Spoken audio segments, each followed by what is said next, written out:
इसके प्रदेश कौन कौन से हैं, इसमें कौन कौन सी नदियां हैं, कौन कौन से पर्वत, पठार, मैदान, झीलें, तालाब वगैरह कौन कौन से हैं। क्या आप कभी घूमने गए हो तो वहां पे आपने क्या क्या देखा होगा। ऐसा थोड़ा सा अगर आप इमेजिन करेंगे तो आपको बहुत सारी चीजें आसान लगने लगेंगी। जैसे आपका जीके का जो टॉपिक है हिस्ट्री में, आर्ट एंड कल्चर में, दुर्ग, किले, जो मंदिर, मस्जिद वगैरह, स्थापत्य कला में, उनमें आप थोड़ा सा इमेजिन करो, अपने माइंड को रिकॉल करो कि आपने कहां आज तक विजिट करी है, वहां पे विजिट करने के दौरान आपने क्या क्या चीजें देखी हैं। तो वो चीजें जो आपने देखी है वो आपके माइंड में परमानेंटली याद होती हैं। तो आप उनके द्वारा आप सहारा ले सकते हैं कि आपने अभी तक क्या क्या पढ़ा है और क्या वास्तव में जो पढ़ा है वो सही है। अब आपका जो ज्योग्राफी का टॉपिक है मात्र 2 दिन का टॉपिक है। 2 दिन में ज्योग्राफी को सबसे पढ़ने का आसान तरीका, सबसे पहले आप राजस्थान का जो मैप है उस मैप को माइंड में क्लैरिटी के साथ में बसा लो, क्योंकि अगर आपको राजस्थान का मैप याद नहीं होगा तो आप कुछ नहीं कर पाएंगे। जहां तक मैं समझता हूं, मैप को याद रखो, बहुत सारी चीजें आपके लिए आसान हो जाएंगी। बहुत सारी चीजें आपको बिल्कुल इतना सरल लगेंगी कि आप ये महसूस करोगे जी कि बहुत इंटरेस्टिंग टॉपिक है और मैं इसे पढ़ता रहूं। तो ये जो आपका राजस्थान का मैप है, इसके द्वारा आप राजस्थान का जो भूगोल है, राजस्थान की ज्योग्राफी है, उसको आप अच्छे से समझ सकते हैं, क्योंकि इसको कितने, और इसके अलावा आप इसके अंतर्गत जितने भी नदियां हैं, तालाब हैं, झीलें हैं, आप मार्केट से 2 रुपए का जो ब्लैंक पेज आता है, नक्शा आता है, मैप आता है, पॉलिटिकल जो मैप होता है, वो ले आइए, उसमें फिलअप कीजिए, आपकी बहुत सारी चीजें आसान हो जाएंगी। आपको आसान लगने लगेगा जो राजस्थान का जीके होता है वो, क्योंकि ज्योग्राफी है ही भूगोल। स्थलाकृति के बारे में हम जो बातें पढ़ते हैं वो सारी भूगोल के अंतर्गत आती हैं। तो आपके सिलेबस के टॉपिक में दे रखा है कि भौतिक विभाजन, जलवायु, मुख्य पर्वत, नदियां, मरुस्थल एवं फसलें। तो इनके द्वारा आप ये भी महसूस कर सकते हैं कि राजस्थान में कौन सी फसलें कहाँ होती हैं। अब इससे जुड़ा हुआ एक टॉपिक और होता है आपका जलवायु प्रदेश, क्योंकि आपको पता है पश्चिमी राजस्थान में वर्षा कम होती है, दक्षिण राजस्थान में ज्यादा होती है। तो जहां पे ज्यादा बारिश होगी वहां पे कौन सी फसलें होंगी, और जहां पे बिल्कुल कम बारिश होगी वहां पे कौन सी फसलें होगी, ये आपका टॉपिक भी क्लियर हो जाएगा। तो आप इसके साथ साथ में ये चीजें अवश्य करनी चाहिए, आपके लिए बहुत आसान रहेगा। 2 दिन के अंदर आप बहुत कॉन्फिडेंट महसूस करेंगे कि सर हमें ज्योग्राफी में कुछ आने लग गया है। जैसे आप कोई सा भी टॉपिक पढ़ते हो, टॉपिक को पढ़ने के बाद में आप उसके क्वेश्चन पेपर सोल्व करें, ताकि आपको जितना भी टॉपिक पढ़ा है आपने, वो सारी बातें आपके बहुत अच्छे से समझ में आएंगी। क्योंकि जब आप क्वेश्चन सोल्व करोगे तब आपको महसूस होगा कि आपने जो पढ़ा है वो याद हुआ है या नहीं।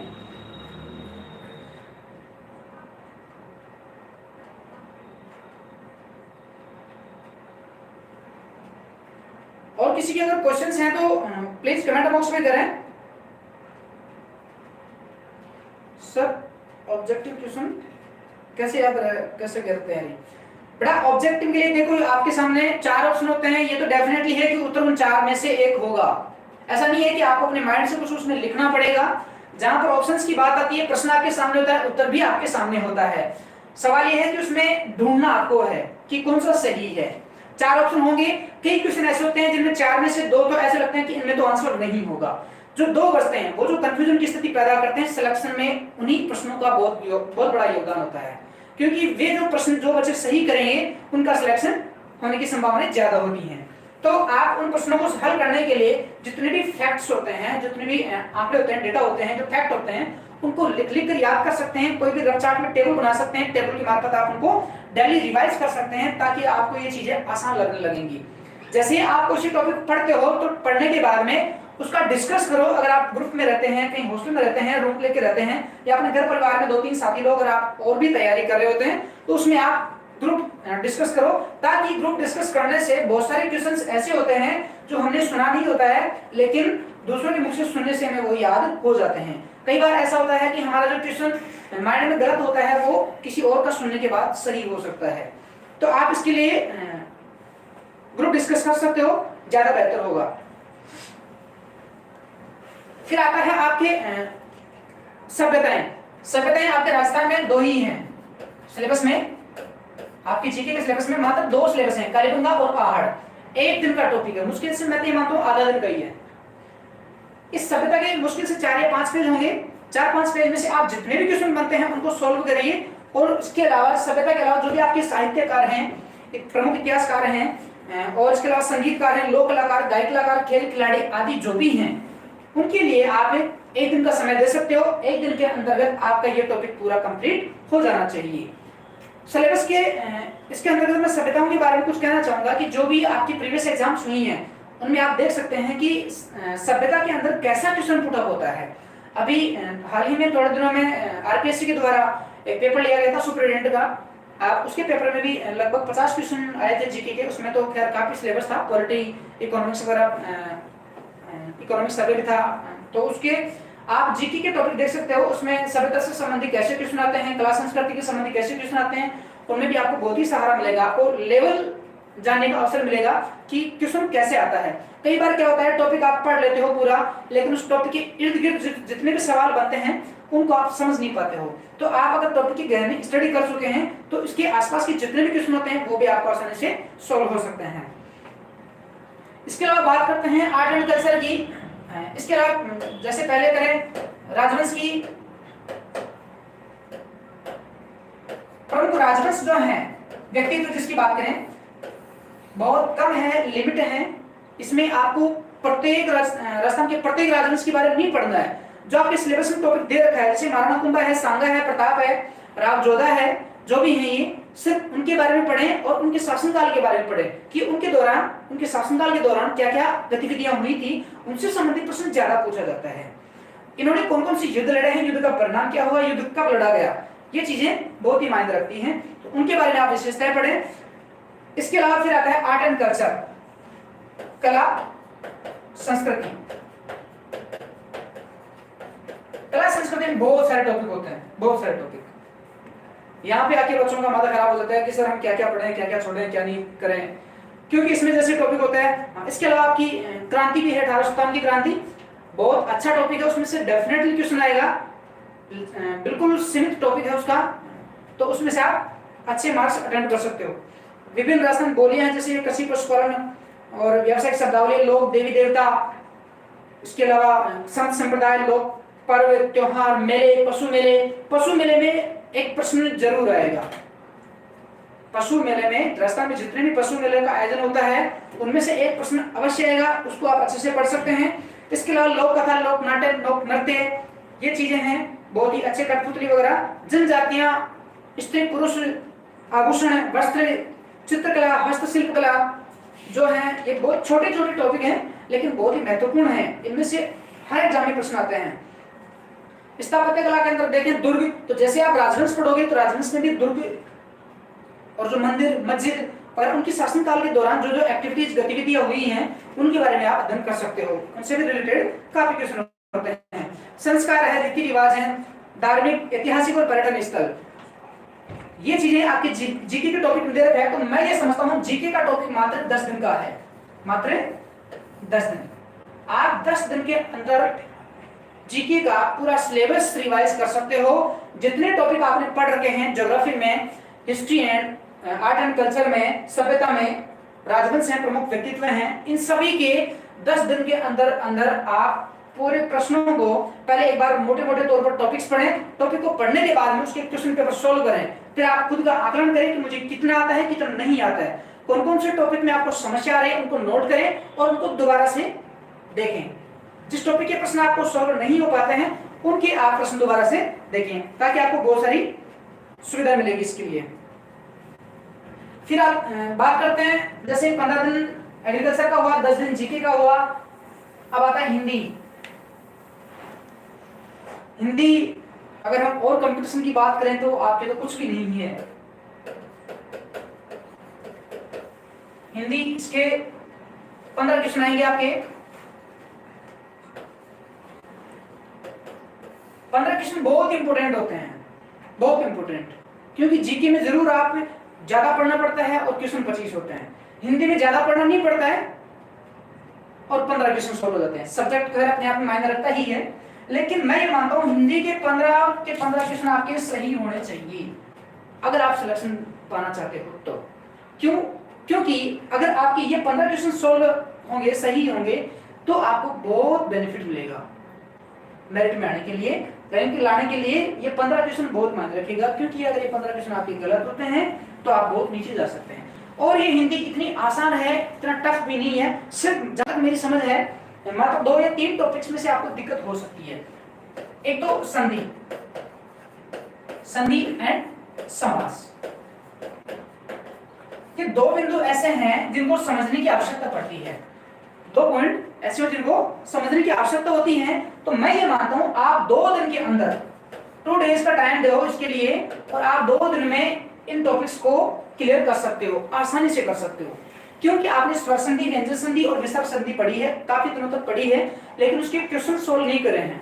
तो आप दोबारा से एक बार इन टॉपिक्स को पढ़ें, मोटे मोटे तौर पर पढ़ें, ज्यादा डीप में जाने की आवश्यकता नहीं है, लेकिन इसको पढ़ने के बाद और इसको पढ़ने के बाद इसके क्वेश्चन सोल्व करें। ज्यादा से ज्यादा प्रश्न सोल्व करेंगे तो आपको समझ में आएगा कि एग्जाम में प्रश्न कैसा पूछा जाता है, हम उसको कैसे हैंडल करेंगे। इसके लिए 2 दिन का आप टाइम दे सकते हो संधि और समास के लिए। संधि और समास को 2 दिन का टाइम देने के बाद बचते हैं 3 दिन, क्योंकि आपको हिंदी मात्र 5 दिन में कवर करनी है। हिंदी ओनली 5 दिन में। 5 दिन में आप 2 दिन के लिए संधि और समास का टाइम दे सकते हो, और जो बचे 3 दिन उसमें जो बाकी के आपके टॉपिक्स बचे हैं, उपसर्ग, प्रत्यय, पर्यायवाची, लोकोक्ति, मुहावरे, विलोम शब्द, ये सारे टॉपिक्स, शब्द शुद्धि, वाक्य शुद्धि, इसके लिए पारिभाषिक शब्दावली, वाक्यांश के लिए उपयुक्त एक शब्द, इन सभी टॉपिक्स के लिए आप 3 दिन का टाइम दे सकते हो। 3 दिन में ये काफी सफिशिएंट होते हैं, क्योंकि ये समझने वाले बिंदु नहीं है। रिवाइज करने वाले जितना ज्यादा पढ़ोगे उतना ही आपको बेनिफिट मिलेगा। तो आप कोई सी भी हिंदी की बुक उठा सकते हो, उस बुक में से मार्केट में बुक काफी अवेलेबल है, जैसे राघव प्रकाश जी की है, सुमलता यादव जी की है, और मानस पब्लिकेशन की भी आती है, बहुत सारी किताबें हैं, माध्यमिक शिक्षा बोर्ड की भी हैं। तो उनमें से आपको जो सुटेबल लगे वो किताब आप उठा सकते हो। उस किताब में से इन टॉपिक्स को पढ़ने के बाद उसके क्वेश्चन सोल्व करें, उनके उदाहरण देखें, ज्यादा से ज्यादा उदाहरण देखें, ताकि आपको ये चीजें आसान होंगी। इसको बार बार पढ़ना पड़ेगा, जब बार बार पढ़ोगे तभी ये चीजें याद हो पाएंगी। तो ये आपका सिलेबस हिंदी का मात्र 5 दिन में आपको कवर करना होगा। ऐसा कुल मिला के अगर हम बात करें जीके, एग्रीकल्चर और हिंदी, तो 15 दिन में एग्रीकल्चर, 10 दिन में जीके और 5 दिन में हिंदी, ये टोटल 30 डेज का कार्यक्रम है। ये एजी, जीके और हिंदी। किसी टॉपिक को अब ज्यादा समय तक पढ़ना उचित नहीं होगा, क्योंकि अब आपके पास समय नहीं है कि आप किसी बिंदु को लेकर बैठ जाएं और उस पर लंबे टाइम तक पढ़ते रहें। आप ज्यादा से ज्यादा रिवीजन करो, रिवीजन करोगे तो बहुत सारे क्वेश्चन आपके आसान होंगे। अगर आप किसी बच्चे को कोई क्वेश्चन हो तो आप कमेंट बॉक्स के माध्यम से पूछ सकते हो। नोट्स अगर आपने बनाए हैं किसी टॉपिक के, तो नोट्स बिल्कुल बहुत बढ़िया बात है। आप अपने नोट्स को रिवाइज करें ज्यादा से ज्यादा। पढ़ने का स्ट्रेटेजी ये कहता है कि आपके पास सोर्सेज कम हो, लेकिन जो हैं उनको ज्यादा से ज्यादा पढ़ें, ताकि वो मेमोरी में रह सकें।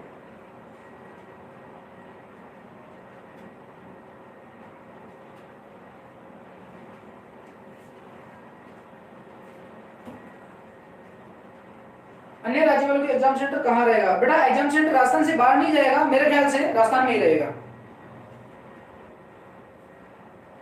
और किसी को अगर कुछ पूछना हो तो पूछ लीजिए। 1 महीने में तैयारी कैसे करेंगे?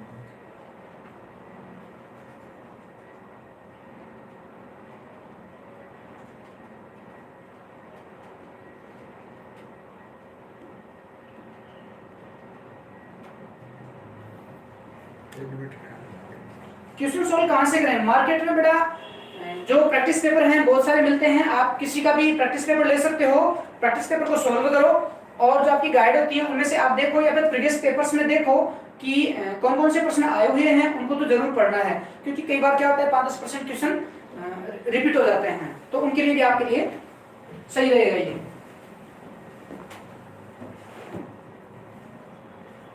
और अगर आपके कोई क्वेश्चन है तो पूछ सकते हो।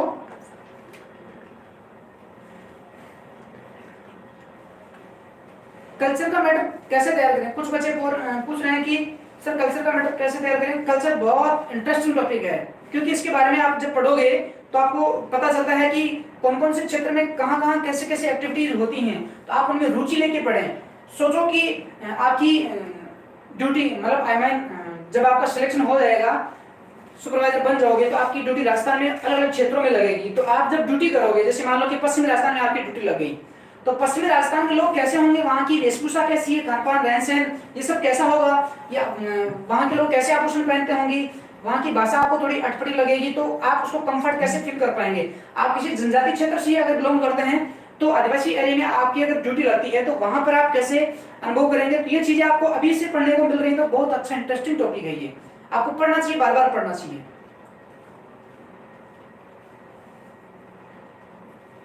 एग्रीकल्चर में एक बच्चा पूछ रहा है कि 11वीं 12वीं की बुक सफिशिएंट। बेटा 11वीं 12वीं की बुक वैसे अच्छी हैं, लेकिन सिलेबस के अकॉर्डिंग कंप्लीट मैटर उसमें शायद आपको नहीं मिल पाएगा, तो इसके लिए आपको अलग से और किताबें पढ़नी पड़ सकती हैं। एग्जाम डेट एक्सटेंड नहीं होगी, संभवतया 18 सितंबर जो डेट दे रखी है बोर्ड के द्वारा, उसी तारीख को होगी। आप ये कंफ्यूजन में ना रहें, बहुत सारे बच्चे अभी भी कंफ्यूजन है कि सर एग्जाम डेट पोस्टपोन्ड होगी, एग्जाम आगे जाएगी। एग्जाम आगे नहीं होगी बेटा, एग्जाम इसी समय पर होगी, इस बात पर निश्चिंत रहें और अभी से तैयारी में जुट जाएं। एग्रोनॉमी कौन से टॉपिक पे ज्यादा फोकस करें। देखो वैरायटीज में क्वेश्चन आता है हर बार, और अच्छा क्वेश्चन होता है, लेकिन वैरायटीज कंफ्यूजन भी बहुत ज्यादा करती हैं। तो आप क्रॉप के अलावा जो जितना भी टॉपिक है, जैसे सीड का है, वीड का है, न्यूट्रिएंट्स का है, फर्टिलाइजर का है, इसके अलावा आप जो भी सॉइल का टॉपिक है, बहुत सारे टॉपिक हैं, ड्राई फार्मिंग का है, तो उन टॉपिक्स को ज्यादा फोकस करें, क्योंकि उनमें से ज्यादा अच्छे प्रश्न बनते हैं और वो आपकी गलत नहीं होनी चाहिए। इसके अलावा जो आप क्रॉप्स पढ़ रहे हो तो क्रॉप्स में भी सीड रेट में से हर बार अवश्य प्रश्न पूछा जाता है। तो सीड रेट की मैंने एक बार पहले भी बताया था कि आप टेबल बना लीजिए, टेबल के माध्यम से आपको पूरी क्रॉप्स की सीड रेट आसानी से तैयार हो जाएगी। आप सीड रेट के टॉपिक को अवश्य सॉल्व कर सकते हैं। इसके अलावा पैथोजेंस में आई मीन डिजीज में, कीट व रोग विज्ञान में आपको अवश्य प्रश्न पूछे जाएंगे, और वो ज्यादा टफ भी नहीं है, मुश्किल से 1 पेज का टॉपिक है ये। मात्र 1 पेज में पूरी क्रॉप्स के जितने भी कीट लगते हैं, बीमारियां लगती हैं, उनका रोग और उसका कंट्रोल किस तरह से होता है, जितने भी रोग हैं उनका कंट्रोल किस तरह से, उनका पैथोजन क्या होता है, कारक क्या होता है, आप उनको अच्छे से पढ़ सकते हैं।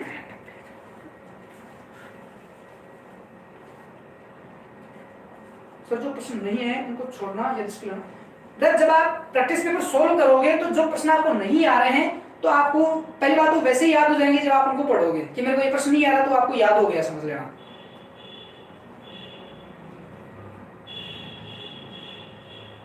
एक बच्चा पूछ रहा है कि सर 1 महीने में सिलेक्शन हो सकता है क्या? क्यों नहीं हो सकता, आराम से हो सकता है, नो डाउट, इसमें कोई शक नहीं है, क्योंकि मेरा सिलेक्शन हुआ है।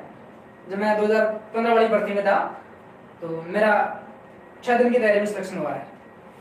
आप भी आराम से सिलेक्शन पा सकते हो, इसमें कोई मुश्किल काम नहीं है। अगर आपने अच्छे से तैयारी करी है तो आप ये माइंड में इशू निकाल दो कि सर मेरा सिलेक्शन हो सकता है या नहीं हो सकता। आपने मेहनत करी है तो आपका अवश्य सिलेक्शन होगा। बस आपको जरूरत है रिवीजन करने की। आप अपने टॉपिक्स को ज्यादा से ज्यादा रिवाइजन करें, ज्यादा से ज्यादा प्रैक्टिस पेपर सोल्व करें, ताकि आपका कॉन्फिडेंस लेवल अप होगा, आपको बहुत सारी नई बातें सीखने को मिलेंगी, तो वो आपके लिए मददगार होंगी। कुछ बच्चे कट ऑफ के लिए पूछ रहे हैं, अभी कट ऑफ का कह नहीं सकते, पेपर पे डिपेंड करता है ये चीजें। आप अपने सिलेबस पे फोकस करें, सब आसान होगा।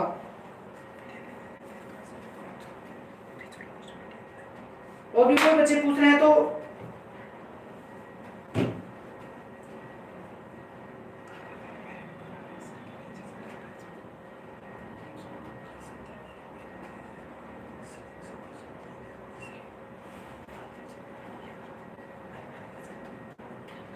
अगर आपकी क्वेश्चन कंप्लीट हो गए हैं तो हम अपने टॉपिक को समाप्त करें। अगर किसी बच्चे को कुछ पूछना हो तो अभी भी कमेंट कर सकते हो। एक बच्चा पूछ रहा है कि सर अब आपके करंट सैलरी क्या है। बेटा सैलरी पे फोकस मत रखो, पहले गवर्नमेंट जॉब मिल जाए, ये बड़ी बात है आज के बेरोजगार के टाइम में। पहले नौकरी लग जाओ, सैलरी अपने आप बढ़ती जाएगी, सैलरी बहुत अच्छी मिलती है, कोई दिक्कत नहीं है। जब आप लग जाओगे तो आपको लगेगा सफिशिएंट कि हाँ सैलरी बहुत अच्छी है, नौकरी बहुत बढ़िया है। शायद ऐसी नौकरी शायद कभी मिले नहीं मिले, और डिपार्टमेंट्स की हो या नहीं हो, बहुत अच्छी जॉब है बेटा ये।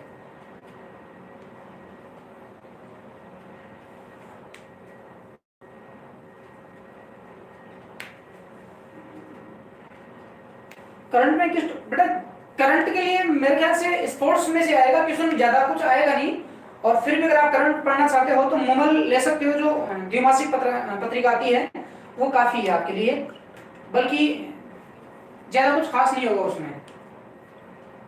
हाँ डेटा में जरूर एक क्वेश्चन आएगा, तो जितने भी आंकड़े हैं, डेटाज हैं, उनको अच्छे से रट लें। फैक्ट में आपका डेटा में जरूर प्रश्न आता है। स्पोर्ट्स कोटा क्या है? जो खेल खिलाड़ी होते हैं, जो खेलकूद में भाग लिए होते हैं, अच्छा उन्होंने मेडल लिया है या पोजीशन उनकी अच्छी रही है नेशनल लेवल पे, इंटरनेशनल लेवल पे, उनको अलग से सीटें मिलती हैं, उसके अकॉर्डिंग उनका सिलेक्शन होता है।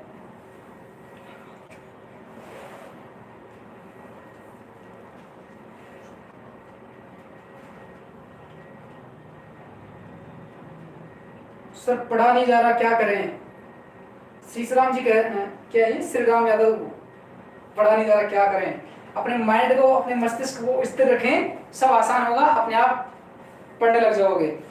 अपनी जो सेल्फ रेस्पेक्ट के लिए पढ़ना शुरू कर दीजिए। जब आप कहीं जाते हैं मार्केट में, अपने दोस्तों के पास, रिश्तेदारी में, जहाँ कहीं भी जाते हैं, तो आप अपने आईने में झांक के देखिए कि हम कहाँ हैं, हम क्या कर रहे हैं, अपना वजूद क्या है, क्या हमें पढ़ना चाहिए या नहीं पढ़ना चाहिए। अपने आप आपका माइंड लगेगा कि शायद मेरे को कुछ करना चाहिए।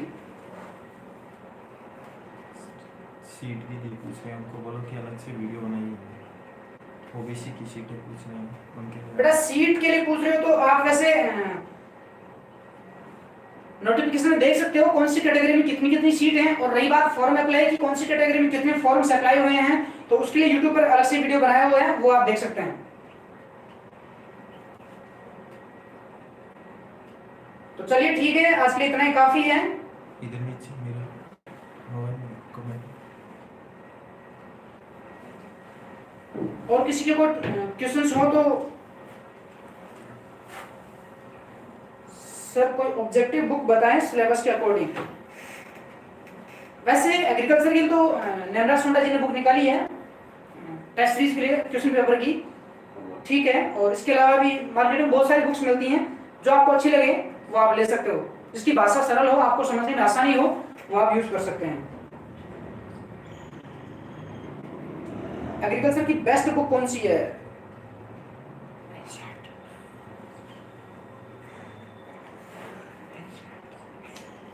एक बच्चा पूछ रहा है सर जेट पेपर के हिसाब से पेपर हार्ड रहेगा क्या? ये क्वेश्चन बहुत सारे बच्चों के माइंड में आ रहा है, जो भी वर्तमान में तैयारी कर रहे हैं। वो जेट के पेपर को देखकर ये आइडिया लगाते हैं कि सर क्या जेट का पेपर जितना टफ या हार्ड आया है, क्या सुपरवाइजर का पेपर भी वैसा ही रहेगा?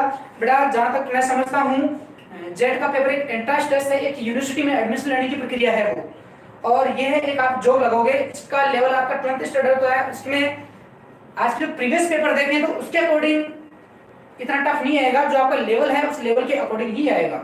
आप इस मिथ्या से दूर रहें कि पेपर ज्यादा टफ आएगा या इजी आएगा, कैसा आएगा, जितना आपने पढ़ा है उसी में से आएगा। ठीक है प्यारे बच्चों, उम्मीद करता हूँ सब अच्छी तैयारी कर रहे होंगे और खूब मन लगा के पढ़ना।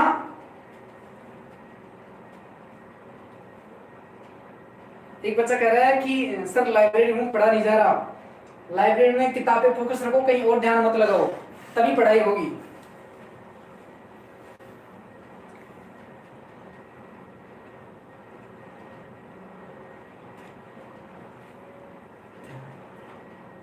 आपकी बारे में बता।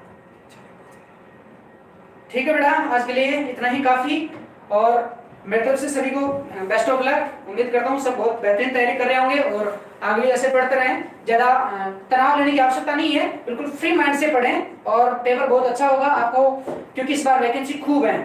आज से पहले इतनी वैकेंसी नहीं थी, बहुत अच्छी वैकेंसी है। कुछ बच्चे ऐसे भी सोच रहे होंगे कि सर इस बार फॉर्म ज्यादा लगे हैं, 1,52,000 के लगभग फॉर्म लगे हैं, तो उनको लेकर आप तनाव में नहीं रहे। फॉर्म जितने लगे हैं उसके अकॉर्डिंग पोस्टें भी अपने पास। बहुत सारे फॉर्म तो ऐसे लगे हैं जो 12वीं के बच्चे जिन्होंने अभी 12वीं पास की, तो उनसे ज्यादा नॉलेज होगा आपको, क्योंकि बहुत सारे बच्चे ऐसे हैं जो गलती से फॉर्म भरते हैं, चलो फॉर्म तो लगा दें, तैयारी करें नहीं करें वो बात की बात है। तो इस बात को लेकर आप तनाव में नहीं रहे, बिल्कुल फ्री माइंड से तैयारी करें, बढ़िया होगा आपका, बहुत ही शानदार।